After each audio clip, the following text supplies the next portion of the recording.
Hey, what's up, guys? This is your boy Tiny Grouper back at it again with a brand new video.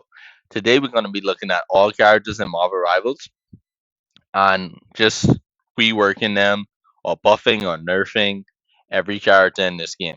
Characters that are overpowered, characters that are underpowered, and characters that, frankly, don't need anything done with them at all. But I believe this is going to be a three-part series at minimum, because today we're going to be looking at 12 characters. There are currently 37 characters in the game, I believe. But without any more hold up, as you guys can see, we got Black Widow right here. And let's just pull up her stats. Okay. So right here, I'm going to look at the rifle. So we can see that Black Widow's damage for a rifle is 120 damage per round. And it has critical hits. And I believe the critical hit multiplier in this game is 2 times 2.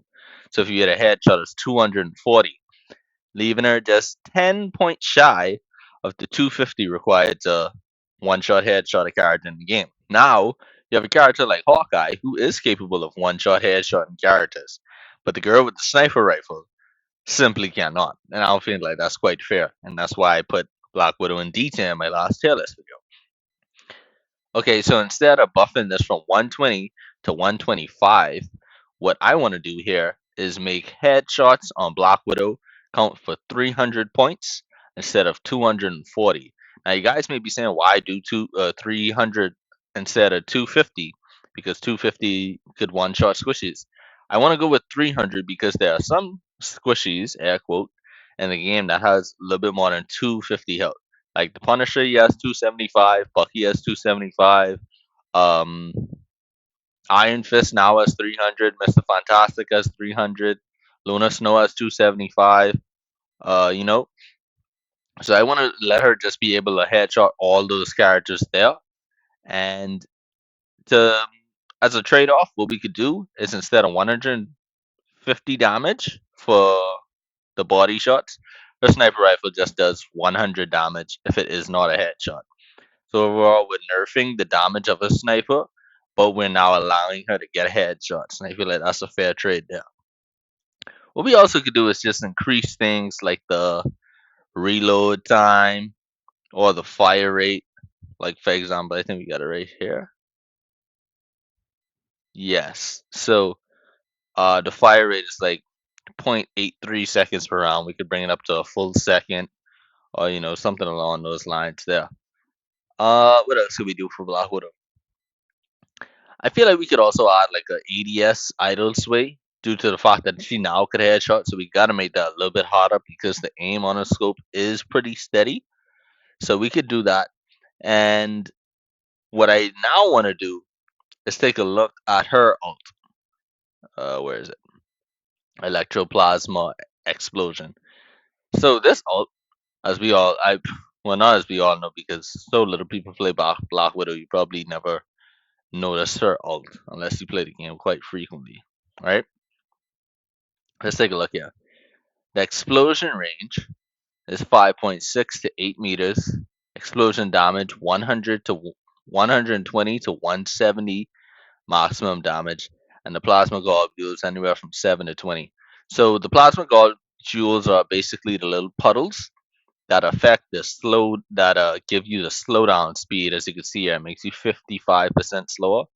I believe recently they just added a buff to where people affected by those take extra 15% damage, right? My biggest problem here is she's a DPS and this is the DPS ultimate. Most DPS ultimates are capable of wiping a whole entire team, yet Black Widow can land a direct headshot with her ultimate and cannot kill any character in the game. She can't even kill Bruce Banner in his human form.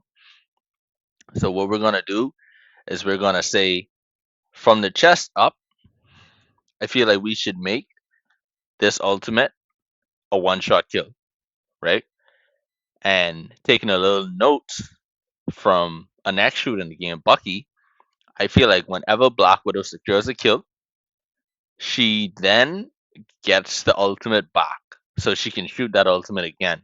But As with Bucky, we don't want to make it too overpowered, so we're gonna limit it. Let's just say up to 6 times she can get her ultimate back, which is basically the same. Well, not the same, which basically is enough for her to do a full team wipe. You know, she can kill up to 6 people. That's it. That's the end of her ult. So, yeah. Also, I feel like we could do some more things. Could probably like double the size of the puddles that come around, so you know the area could slow down people a little bit better. And ultimately, we can get. You know what? Let's also give the ultimate piercing damage. So for whatever reason, if you manage to line up that ultimate, you can kill two birds with one stone, essentially. So yeah, we're gonna give her piercing damage. Black Widows can now get collapsed. So for all you Call of Duty sweats out there that been sticking with this character, you guys' loyalty is being rewarded. Moving on. Personally, one of my more favorite tanks in the game, we have Venom, right? Cool character design, cool character abilities, but he's just not quite up there with some of the best tanks in the game, which isn't that big of a deal because the best tanks in the game are some of the best characters in the game. For example, Strange Magneto. But I feel like Venom just needs a little bit more, and the devs think so too because they keep giving him buffs, but they're tiny, tiny buffs. So here I feel like we're gonna move the needle quite big, right? With Venom, what I want to do is we see all his abilities here, right? He has the swing, he has the resilience to get his health back, and he has the dive, and he has the corrosion to attach people to him, right?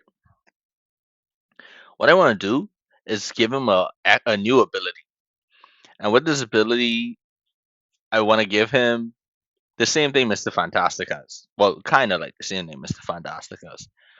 Let's just say you press a button, you activate this ability where instead of nullifying the damage, because I feel like that'd be a lot, let's let him take reduced damage. Sort of kind of like how Wolverine has his feral mode where he can take reduced damage. And after the time frame is ended, he does like a omnidirectional expulsion of the damage he took. So for example, so you're shooting him with Punisher and he activates this ability. Maybe you could see it like his skin gets like uh more like wavy or whatever, right? Just so that you know that he activated this ability. Then at the end of it, he just does like a 360 omnidirectional expulsion of all the bullets, and it does like a quarter of the damage he took during that mode, or whatever it takes to balance it. Something along the lines of him absorbing all that damage and now being able to expel all that damage, right? I feel like that just worked well into his kit of him just being this symbiote. Yeah, that's essentially what they do. That's essentially what he is, right? Oh, the expulsion could be like Doctor Strange. That's the character what I was trying to think of. You know, like when he does his release of magic, how it just does like this omnidirectional expulsion. That's what Venom would have, right? And let's just take a look at his ultimate, because I feel like that is the biggest part in this kit that might need to get touched up, right? What I want to do is let's just look at the damage. Okay, so the damage on his ultimate, it inflicts 50% of the target's health, followed by additional 50 damage, right? So if you're a tank, you have say 650 health. The ultimate does 325 and then plus 50, so it does 375 damage to you as a tank, right? Now this isn't max health. This is of the current health that you have. I feel like that's what kind of makes it weak, right? Because you can never, unless people are so close to death, that's the only way you could ever kill anybody with this ability. It also has a special effect that you gain 100% of the damage dealt is converted into bonus health. So you can get some crazy health plays sometimes. Like I've got my Venom up to 1,800 health. Let's change this from 50% plus 50 points to 300, maybe 350 damage. Just like a set flat number. So that way, if a tank is at half, you can one shot the tank. You could always one shot squishies, and you always get at bare minimum 300 plus health. I know that might make the ability a little bit broken, but it doesn't really matter all that much because Venom Kit is kind of lackluster. So if he has a broken ult, it isn't the end of the world. I get it, he's a Vanguard. Vanguards are not supposed to have like these super strong ultimates. they mainly supposed to have ultimates to set up plays or set up kills for the other characters on their team. I feel like that right there would put Venom in a pretty crazy spot. Because ideally, I also wanted to give Venom a second Venom swing, but that would be way too much. Yeah, so this is a very diverse character in the game, Rocket Raccoon. Um, you have the Rocket Raccoon mains who live by him and swear by him and say he's the best healer in the game, and they actually have the stats to back it up because he has one of the highest win rates for any hero in the game, especially any healer in the game. And then you have the other sets who, unless you're a Punisher or a Bucky main, you put a 99% chance that you absolute dread and hate seeing one of the people on your team pick a Rocket Raccoon. Now, why is that? Let's get into this. What I want to do here, right, is fix Rocket's repair mode, so his healing ability, right? Which is crazy because he does a crazy amount of healing. But I don't know, we more than likely are gonna overtune Rocket to the point where he is too strong. But let's just see what we get with this, right? Let's increase this from 2 shots per second to 3 shots per second, right? Gonna increase this by like 1.5 because what I want to do is Rocket is really good at keeping the whole team healed, but you still need the next healer to focus heal certain people. Like, for example, Rocket will struggle to keep a tank that's engaged in a fight alive because he heals slow. He excels at healing over time. He isn't really a good lifeline healer. Like, he can't keep you up and in the battle when you're being targeted. But he keeps everyone up all together by just keeping that continuous heals going. The next thing we could do, right, is they nerfed his his healing amount for allies, right? No, I believe they buffed it. Yeah, they buffed his healing amount for allies. It went from 60 per second to 70 per second. Now, because we're giving them 3 rounds per second, we can nerf this down a little bit and we could bring it back to 60 damage per second right there. Next thing we're gonna do is we're gonna increase the healing for himself from 30 health per second to 40 health per second. Now that might be a lot because Rocket is already a lot to kill, and we're just gonna make him that much harder to kill.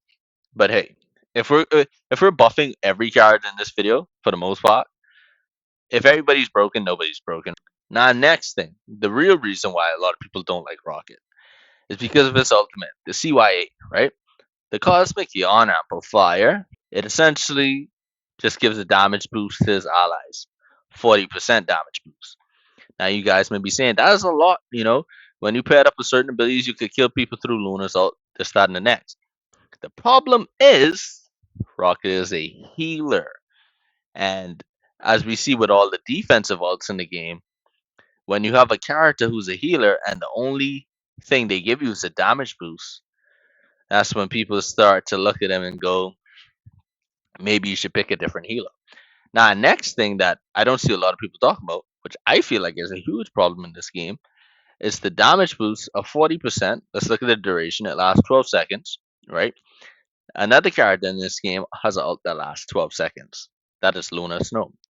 Luna Snow, also, as we all see, has a crazy ultimate where she heals people insanely fast and can keep people alive through a ton of damage.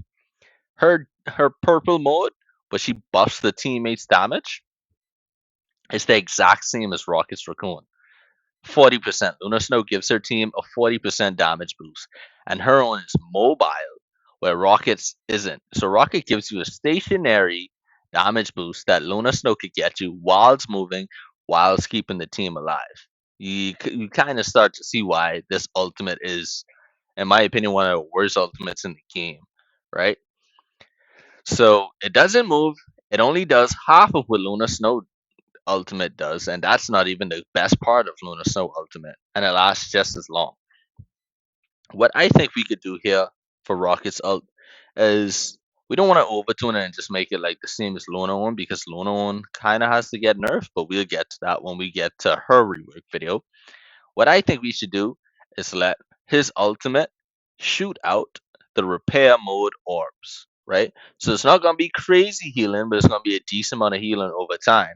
And because these are shooting out the repair modes, this then allows a rocket to do two things, one of two things, right?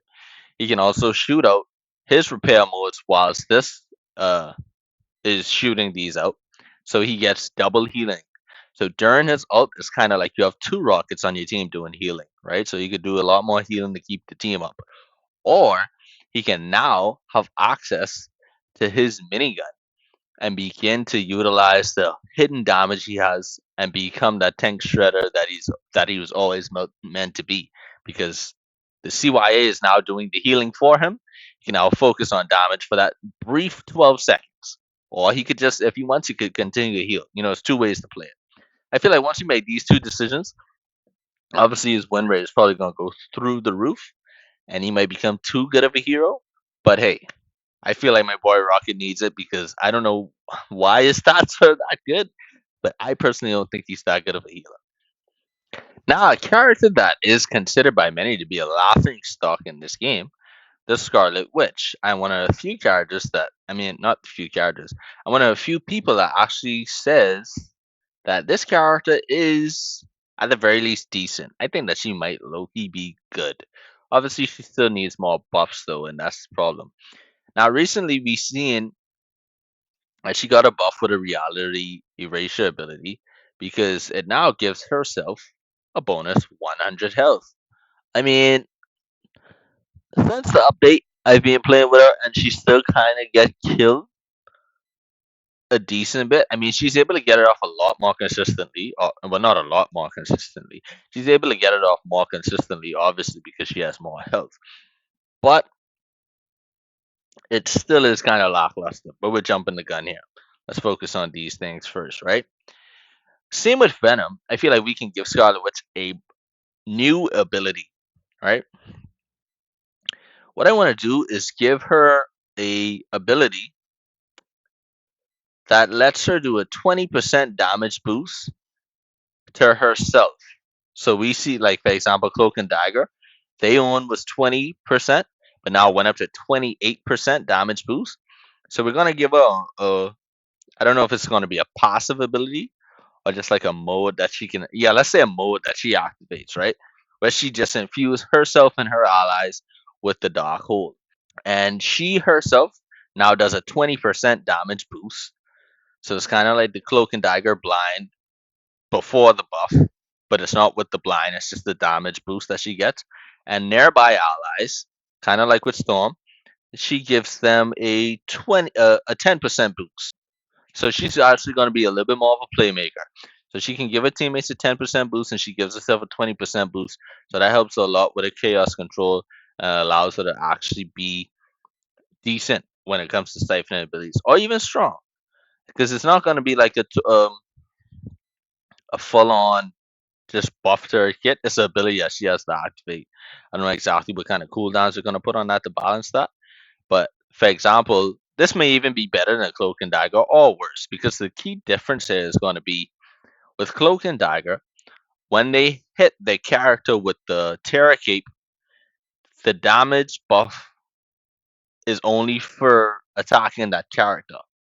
With the Scarlet Witch, because she isn't singling out a certain character and she's putting it on the team themselves now get an overall damage buff and now is doing more damage because she's doing the 20 and the rest of the team is doing 10%. But you're not focusing fire on the character because most people know when they see the purple that Cloak and Dagger is just debuff that character. Let's focus fire on them. So I don't know.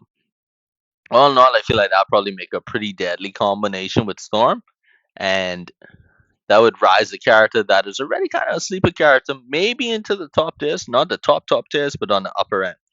But going back to reality erasure ability, right? Let's look at the damage on this for a second. The damage on this thing does 750 damage. Yeah, you read that right. So a Groot with 800 damage, no heals, no extra buffs, can actually just tank a reality erasure, a Scarlet Witch. Some other tanks can get up to 800 health too with their team ups, right? I believe Venom can do it. I believe Hulk can do it, right? Imagine you just, obviously you probably get hit and that extra 50 health would be left. But imagine you just tank the reality of erasure ability. Well, not a lot of people know you can do that, but you actually can't because it's so weak. For example, Iron Man's ultimate with his maximum pulse does 1000 damage. Reed Richard can get up to 950 health. Venom, like I said previously, he can get up to 18,000. I mean, not 18,000, 1,800 plus health. At least that's the highest I've got him to. Meaning, Scarlet Witch can do this and Venom still could have like 1,100 health left. So, what I want to do is because Iron Man's ultimate is 1,000k, we're going to make Scarlet Witch ultimate 2,000 because I've never seen any character in this game get up to 2,000 health, and I believe a ability where she literally erases everyone from reality should be able to kill anyone regardless of their health pool size. We're just putting the 2,000 number there just to make it, you know, something. You got to put something in the code, right? Also, we can increase the charge time from 4 seconds to 3 seconds. Just knock a second off so she's actually able to get it off a little bit quicker. And then she has a slow rate. So she begins to slow down immediately with the effect gradually increasing to 35% by 3.5 seconds. Maybe we just remove this entirely, or maybe just cut this in half. So now what we're doing is we're going to make Scarlet Witch do a lot more damage. We're now going to let her ult be a lot quicker. If you want, you could remove the health that she gains from it, but I think that's a nice addition to leave there. So her ult is crazy. Now it's actually way more lethal. You have to watch out for it. I mean, obviously, still could be blocked by shields. And now her chaos control abilities. A lot of people make fun of her and say, "Oh, Cloak and Dagger is a better Siphon character than her." She actually now hangs with them, or is even better than them in some cases, in some scenarios. Now we have Wolverine, right? I feel like this is the character that I'm gonna make the most drastic change to, probably in this entire series, right? So my first thing, first order of business I want to do is a role change, right? I don't know if I'm gonna do this for any other characters in the game, but I want to change Wolverine role. I want to change Wolverine from a duelist to a vanguard. Looking at his character in the comic book, right? Obviously, he does a ton of damage, but that never really was Wolverine's main thing. I know he has the claws. You guys were like, "Oh no, Wolverine, sure, everything." They send Wolverine in as a literal vanguard for the X-Men. When it's a threat, they don't know how strong it is, or they want somebody to go there and fight for as long as they possibly can and buy time. They send Wolverine because he has a crazy healing factor. He has an adamantium skeleton, and he's just hard to kill. So that's the first thing we're gonna be doing here. We're gonna be moving Wolverine from a DPS to a Vanguard, which should be a win because we're getting more people to play Vanguard. If we could get more and more people off of DPS, that is always a win in my book, right? Now, to warrant him being a Vanguard, we obviously got to buff his health. His 350 health won't be able to cut it. But at the same time, it'd be crazy to give Wolverine something like 650, 700 health, or something along those lines.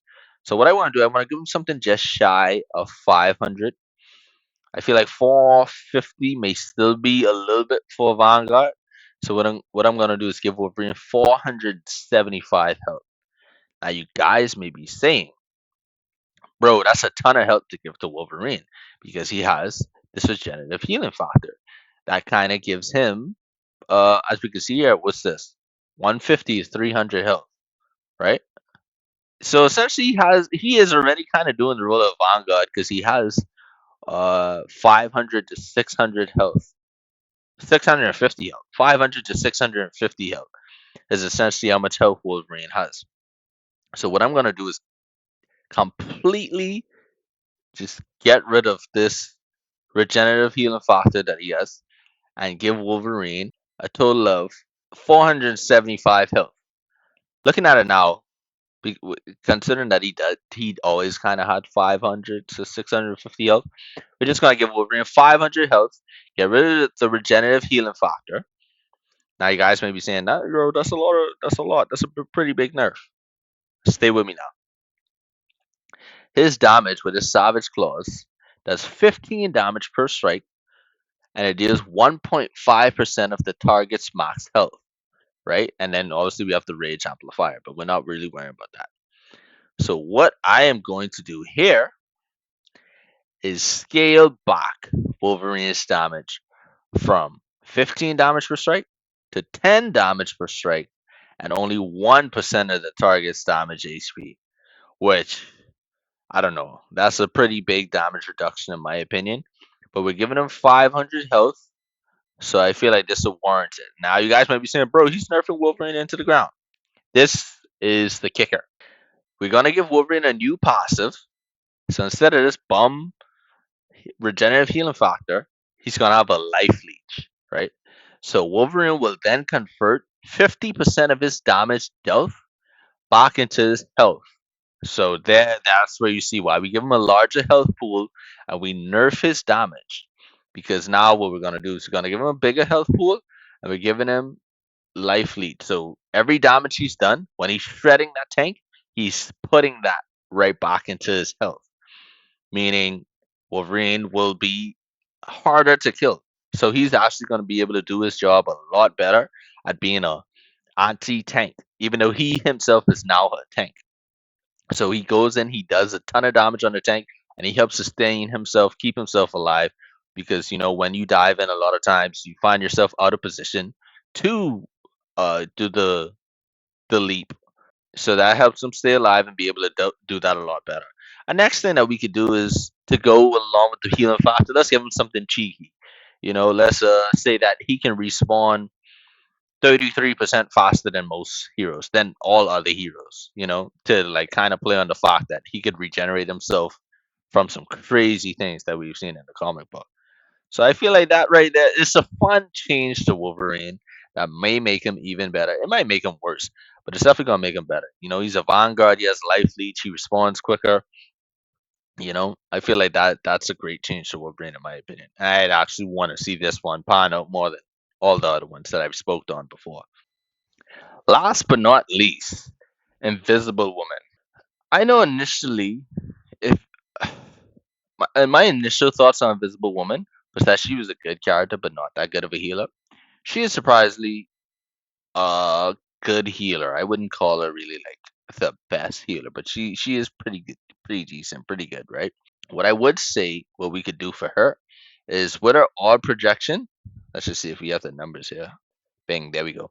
Maximum flight distance, 30 meters, which is a fair amount for it to go. But when like I believe literally every healer primary attack is infinite range. 30 meters is a little bit limiting. So let's just buff this up to give an extra 10 meters on it. So she's able to heal from further back because that's one of the only problems with Sue Storm.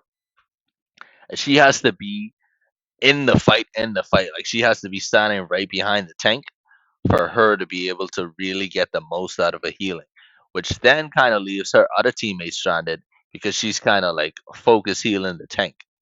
So then the next healer in the back line has to do most of the work because they probably have to heal the other tank as well as the flyers because we're getting a lot more flyers in the game now, and then the DPS and these other people are flanking. Whereas she has the shield, which she could probably put on aerial targets, which is a big help. But I feel like we could just buff this out to 40 meters. I think even maybe 50 meters might be good. But for now, let's go with 40 meters because this allows her to be able to play back just that much further, just a little bit more further, so she can be able to heal more people on her team, right? The next thing I want to do here is with the Psionic Vortex. Let's make this an offensive and a defensive ability. So obviously we're gonna leave it the same. We're gonna leave all the damage and stuff the same, right? But we're gonna kind of make it like a cloak and dagger bubble. Cloak and dagger bubble deals 55 heals per second over the duration of 6 seconds, right? This only lasts 4 seconds, and we can do something because it does damage too, where cloak and dagger doesn't. We obviously can't make it heal that much, but it does 35 damage. Let's just say it does 30 heals, or we could just even leave it the same. It does 35 heals. So you can use this if you want to put this on your flyers in there, a new move to heal your flyers with. So you can heal 2 flyers now. Because I feel like this is going to become a problem the more and more flyers we get in the game. You're going to have games where you have like 4 flyers on the team. And it's just going to be that much harder to heal them. So you can shoot this in the air to heal your flyers. You can shoot that in the air to knock down enemy flyers.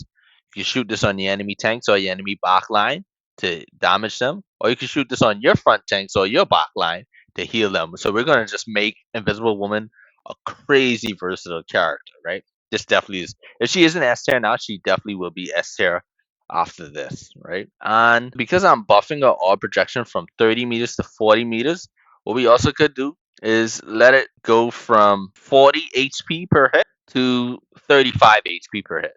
So because now it's longer, and she has a new healing move along with the Psytech in the Psionic Vortex, we're gonna nerf this down to 35, even 30. Actually, I feel like 30 would be a probably even more fair number. And so we're gonna bring that down to not let her be too good of a heal because she still has a guardian shield that she can put on people, and her ultimate is fine. I don't really have a problem with her ultimate. So yeah, I feel like that's what we're gonna do with Sue Storm, and that for sure probably makes her a S tier hero in my opinion. But yeah, with that out of the way, that's the end of the video. We're gonna have part two and part three coming soon enough. I don't know if they're gonna be the next videos, but they're gonna come out in due time.